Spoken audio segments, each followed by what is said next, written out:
Празниците винаги са ни карали да бъдем по-добри. За нас е удоволствие да съобщим, че миналата седмица се състоя официалната церемония по връчването на наградите Мениджър социални услуги 2010.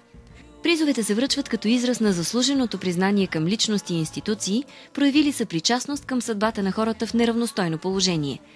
Награждаването е вид морално признание за тяхната всеотдайност и любов към работата.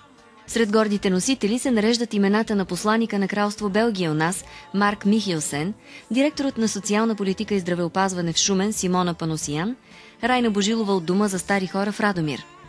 В категория «Кмет» призове се присъдиха на управниците на Перник и Русе Росица Янакиева и Божидар Йотов. Магдалина Вълчанова и Радинела Бусърска също бяха наградени заради активната им гражданска позиция. Те са доказателство как славата на познати лица от екрана може да се впряга и в полезни каузи. Патрон на социалното събитие бе президентът на България Георги Първанов. Господин Ивелин Кичуков бе отличен за многобройните благотворителни акции, в които взема участие. Фондация Angels работи в няколко направления, основно 3. Едното е подпомагане на хора в неравностойно положение, материално.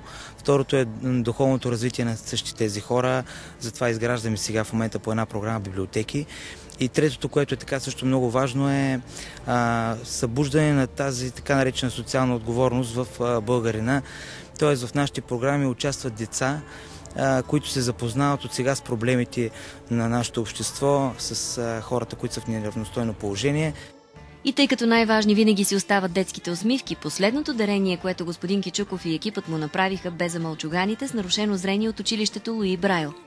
Самите ние, възрастните, сме забравили какво значи социална отговорност и всичките ни програми са насочени да съборят това чувство и да разберем, че заедно можем да постигнем много повече. Всеки може да бъде съпричастен и да помогне, и то не само с пари, но с грижа и заинтересованост. Нека изобилието на великденска трапеза ни вдъхнови да бъдем по-добри не само на празниците.